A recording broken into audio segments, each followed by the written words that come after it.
중세성의 깊숙한 돌벽 뒤에는 단순한 돌과 목재만이 존재하지 않았다. 어둠 속에는 인간의 생명과 불안, 그리고 질병의 그림자가 짙게 드리워져 있었다. 한때 화려했던 성의 대리석 홀과 장미가 가득한 정원은 이제 죽음의 냄새로 가득 차 있었다. 공작 부인 엘레오노르는 아침 햇살이 겨우 들어오는 좁은 창틈 사이로 얼굴을 내밀었다. 그녀의 눈은 피로와 공포로 가득 차 있었고 손에는 새하얀 린넨 손수건이 들려 있었다. 성 안에서 시작된 이상한 기침 소리, 살짝 붉어진 피부, 갑작스러운 고열. 이 모든 증상은 단순한 감기가 아니었다. 엘레오노르는 성의 의료관인 하일리이에게 다가갔다. 그는 오랜 세월 수많은 왕족과 귀족의 생명을 지켜왔지만 이번에는 그마저도 불안함을 감출 수 없었다. 전하, 이건 평범한 병이 아닙니다. 빠르게 퍼지고 있습니다. 그의 목소리는 낮지만 절박했다. 엘레오노르는 하일리의 눈을 똑바로 바라보며 무언의 질문을 던졌다. 그러나 그는 말없이 고개만 끄덕였다. 그날 밤, 성 안의 연기와 불빛 사이로 불안의 그림자가 길게 드리웠다. 병에 걸린 하인들이 울부짖고 귀족들은 공포에 떨며 방마다 숨어 있었다. 돌벽을 따라 이어진 좁은 복도에서는 고통스러운 기침 소리와 함께 끈적거리는 혈흔이 발견되었다. 성의 주방에서는 음식이 제대로 준비되지 못했고 물은 점점 더 오염되었다.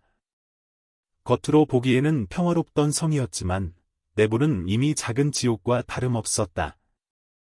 엘레오노르는 자신의 방 안에서 기도하며 시간을 보내었다.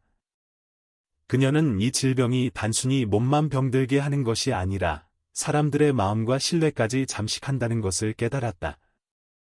왕족과 귀족 사이의 불안은 불신으로 이어졌고 가족 간의 갈등은 불길처럼 번졌다. 성의 의회실에서는 분쟁이 잦아지고 병에 대한 두려움이 폭력과 음모를 부추겼다. 인간의 심리가 질병보다 더 무섭다는 사실을 엘레오노르는 뼈저리게 느꼈다. 그 와중에도 하일리이는 한 가지 사실을 발견했다. 성의 지하 저장고, 오래된 물길과 하수구, 그곳에서 시작된 병균이 점차 위로 퍼지고 있다는 것이다. 이 작은 구멍 하나가 성 전체를 위협하고 있었다. 엘레오노르는 하일리이에게 명령했다. 모든 사람을 격리하고 성을 봉쇄하라. 단 한 명이라도 병에 걸리면 그 불길은 멈추지 않을 것이다. 하일리이는 절망과 책임감 사이에서 몸을 떨며 명령을 수행하기 시작했다. 밤은 깊어지고 성은 마치 살아있는 유기체처럼 몸부림쳤다. 불타는 난로 옆, 하일리이가 지켜보는 가운데 한 귀족이 기절하며 쓰러졌다. 그의 얼굴은 창백했고 눈에는 공포가 가득했다. 엘레오노르는 이 광경을 보며 가슴 깊은 곳에서 분노와 슬픔, 그리고 무력감을 동시에 느꼈다. 그녀는 알았다. 성 안에서 벌어지는 이 비극은 단순한 질병이 아니라 인간의 탐욕과 무지, 그리고 운명의 장난이 얽힌 재앙이라는 것을. 이 첫 번째 밤은 앞으로 펼쳐질 끔찍한 사건의 서막에 불과했다. 성의 돌벽과 지하 저장고, 그리고 높은 탑 꼭대기까지 질병은 천천히, 그러나 확실하게 퍼지고 있었다. 인간은 불안을 이겨낼 수 있을까? 엘레오노르의 운명은 이미 이 밤 속에서 결정되고 있었다. 불안과 죽음이 함께 춤추는 성, 바로 이곳이 중세성의 진짜 얼굴이었다. 새벽이 오자 성은 기묘한 침묵 속에 잠겨 있었다. 하지만 그 침묵은 불길함의 전조였을 뿐이었다. 복도 곳곳에서 들리는 낮은 신음과 기침 소리, 나지막한 울음소리가 성 전체를 감쌌다. 엘레오노르는 발걸음을 옮기며 각 방을 살폈다. 그녀의 눈앞에서 펼쳐진 광경은 상상을 초월했다. 한 귀족 부인은 붉게 달아오른 피부에 눈물이 흐르며 침대에 몸을 웅크리고 있었고, 하인은 이미 고열로 힘없이 쓰러져 있었다. 하일리이는 성의 지하로 내려가 세균의 진원지를 조사했다. 오래된 물길, 습기 찬 벽 틈, 버려진 오물 더미. 이 모든 곳에서 악취와 함께 병이 숨죽이며 기다리고 있었다. 그는 오래된 기록을 꺼내 읽었다. 수백 년 전, 비슷한 질병이 이 성을 휩쓸었다는 기록이었다. 당시는 왕족과 귀족들이 문서 속에만 존재하는 이름들처럼 흔적도 없이 사라졌다고 한다. 그러나 이번에는 기록만이 아니라 살아있는 공포가 그들 사이에서 현실로 나타났다. 엘레오노르는 자신의 마음속에서 갈등과 죄책감에 시달렸다. 왕족으로서 그녀는 성을 지켜야 했고, 동시에 인간으로서 사랑하는 사람들의 생명을 걱정해야 했다. 하지만 그녀가 내린 격리 명령은 일부 귀족들에게 반발을 불러일으켰다. 왜 우리를 감금하나? 한 공작이 소리쳤다. 그 목소리에는 두려움과 분노가 섞여 있었다. 엘레오노르는 침착하게 대답했다. 이것이 유일한 방법이다. 단 한 명이라도 감염되면 우리는 모두 끝이다. 그러나 마음 한켠에서는 인간의 두려움과 운명에 대한 무력감이 그녀를 짓눌렀다. 성의 중정에서는 병든 사람들이 무력하게 움직이고 있었다. 창문 너머로 들어오는 희미한 햇살에도 불구하고 그들의 얼굴은 창백했고 눈빛은 공포로 가득 차 있었다. 하일리인은 천천히 그들을 관찰하며 기록했다. 그는 인간의 육체가 질병 앞에서 얼마나 연약한지, 그리고 공포가 얼마나 빠르게 마음까지 잠식하는지 깨달았다. 인간은 단순히 고통을 견디는 존재가 아니라 두려움 속에서 스스로를 갉아먹는 존재였다. 그날 저녁, 성의 탑 꼭대기에서 엘레오노르는 한 가지 결심을 했다. 그녀는 질병을 단순히 막는 것이 아니라 성 안에서 벌어지는 공포와 인간 심리의 혼돈까지 통제해야 한다는 사실을 깨달았다.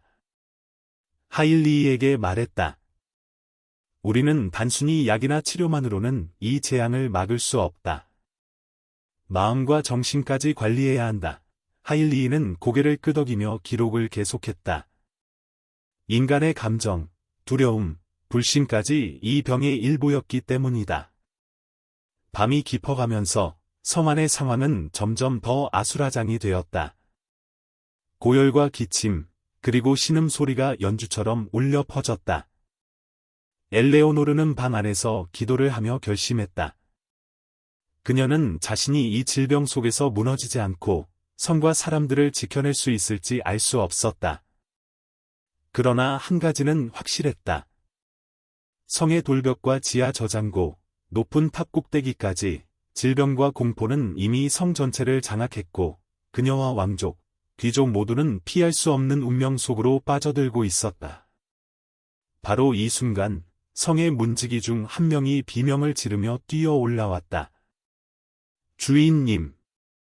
남쪽 탑에서 또 다른 감염자가 발견되었습니다. 엘레오노르는 심장이 멎을 듯한 공포를 느꼈다. 그녀는 숨을 깊이 들이쉬고 손을 떨며 결정을 내렸다. 우리는 이제 모든 탑을 봉쇄하고 질병의 확산을 늦춰야 한다. 한 사람이라도 이길 수 있다면 반드시 살아남아야 한다. 성은 다시 한번 긴장과 두려움 속에서 숨을 죽였다. 이 밤, 인간의 운명과 질병, 두려움이 하나로 얽힌 비극의 장이 시작되었다. 다음 날 아침, 성 안의 공기는 묘하게 무겁고 점점 더 숨막히게 느껴졌다. 엘레오노르는 탑과 지하 감옥, 부엌과 연회장까지 모든 구역을 점검했다. 그녀의 눈앞에는 인간의 본능과 공포가 혼합된 광경이 펼쳐졌다. 한 병든 기사단원은 무력하게 바닥에 쓰러져 있었고 그의 손은 공포로 떨리고 있었다. 또 다른 귀족 부인은 창문 너머로 소리를 지르며 도움을 요청했지만 아무도 다가갈 수 없었다. 질병은 단순히 몸만을 잠식한 것이 아니었다. 그것은 인간의 정신까지 갉아먹고 있었다. 하일리는 성의 지하 저장고에서 병의 근원을 조사하며 기록했다. 오랜 세월 방치된 배수로와 습기 찬 돌 틈새에서 악취가 퍼져나왔고 그는 그 속에서 살아있는 곰팡이와 세균을 목격했다. 그는 기록지에 조심스럽게 적어 내려갔다. 이곳의 공기는 병을 품고 있고 인간은 그것을 피할 수 없다. 이 성 전체가 거대한 감염의 실험실이다. 그의 말은 단순한 관찰이 아니라 현실의 끔찍한 진실이었다. 엘레오노르는 낮 동안 무력하게 지켜보던 상황 속에서도 결정을 내려야 했다. 성을 봉쇄하고 감염자를 격리시키는 조치는 인간의 반발을 불러왔다. 왜 우리를 가둬두는가? 한 공작이 외쳤다. 그의 얼굴은 창백하고 눈에는 분노와 두려움이 뒤섞여 있었다. 엘레오노르는 침착하게 답했다. 이것은 모두를 위한 조치입니다. 단 한 사람이라도 감염되면 우리는 모두 끝입니다. 그러나 그녀의 마음 속에서는 책임감과 무력감이 뒤섞였다. 인간의 생명을 지키는 것과 자신의 권위를 지키는 것 사이에서 그녀는 끊임없이 내적 갈등에 시달렸다. 성 안에 병든 사람들은 서로를 바라보며 절망 속에서 몸부림쳤다. 창문으로 들어오는 희미한 햇살에도 불구하고 그들의 눈빛에는 생존의 의지와 동시에 두려움이 공존했다. 일부는 공포로 인해 발작을 일으켰고 다른 일부는 이미 죽음의 그림자 속에서 침묵 속에 몸을 맡기고 있었다. 하일리인은 그 광경을 기록하며 한 가지 결론에 도달했다. 인간의 정신은 병과 공포 속에서 얼마나 쉽게 무너지는지를 보여주는 살아있는 증거였다. 밤이 되자 성 안은 완전히 어둠에 잠겼다. 촛불과 횃불에 흔들리는 빛이 벽에 그림자를 드리웠고 그 그림자는 사람들의 공포를 더욱 증폭시켰다. 엘레오노르는 탑 꼭대기에서 성 전체를 바라보며 이제 질병은 단순히 육체적인 것이 아니라 성 전체의 운명을 좌우하는 심리적 전쟁임을 깨달았다. 하일리인은 기록지에 이렇게 적었다. 이 성은 이제 살아있는 공포의 상징이 되었고 인간의 운명과 질병, 두려움이 서로 얽혀 비극을 만들어낸다. 그 순간 성의 남쪽 탑에서 비명이 울려 퍼졌다. 새로운 감염자가 발견된 것이다. 엘레오노르는 심장이 쿵 하고 내려앉는 듯한 공포를 느꼈다. 그러나 그녀는 결코 물러서지 않았다. 모든 탑을 봉쇄하라. 인간의 정신과 육체, 모든 것을 지켜내야 한다. 그녀의 목소리는 침착했지만 그 안에는 불안과 무력감이 숨겨져 있었다. 성 안의 모든 사람들은 이제 질병과 두려움, 그리고 인간 운명의 무게 속에서 피할 수 없는 비극의 중심으로 끌려 들어가고 있었다.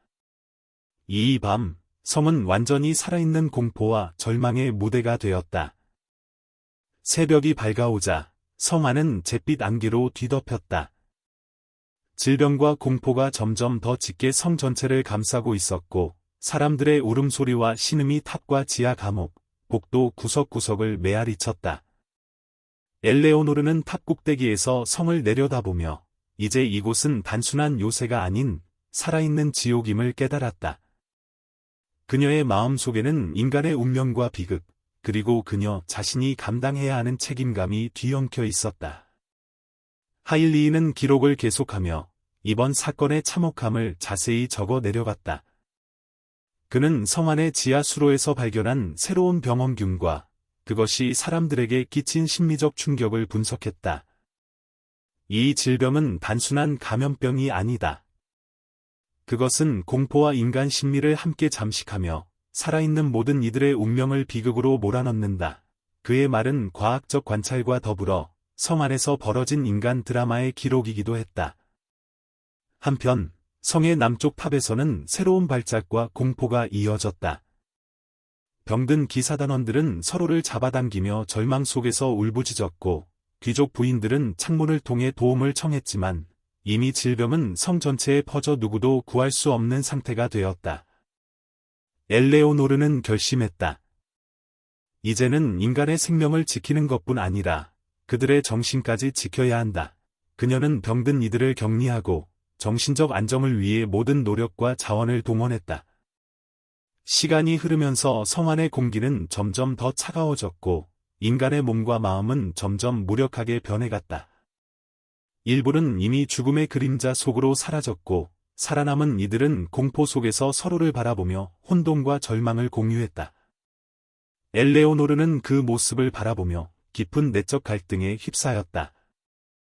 그녀는 인간의 운명을 바꿀 수 없다는 사실을 알면서도 단 한 사람이라도 구하고자 하는 의지를 놓지 않았다.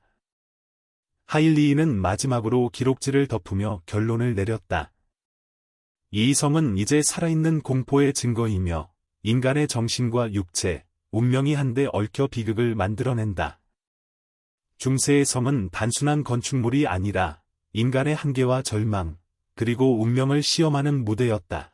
엘레오노르는 탑 꼭대기에서 마지막으로 성 안을 바라보며 이제 이곳의 밤과 낮, 질병과 공포, 인간의 고통과 비극이 모두 기록된 사실을 받아들였다.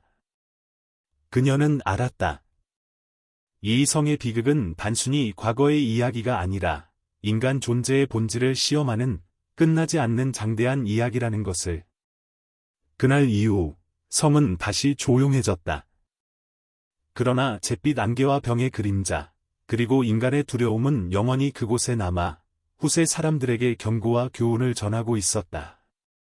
중세성의 어둠 속에서 인간의 운명과 질병, 그리고 비극은 서로 엮이며 끝없는 이야기의 바탕을 이루고 있었다. 인간의 삶은 덧없고 공포와 질병은 언제나 가까이에 있으며 그 속에서 각자의 선택과 용기가 얼마나 중요한지를 보여주는 영원히 기억될 장면이 남았다.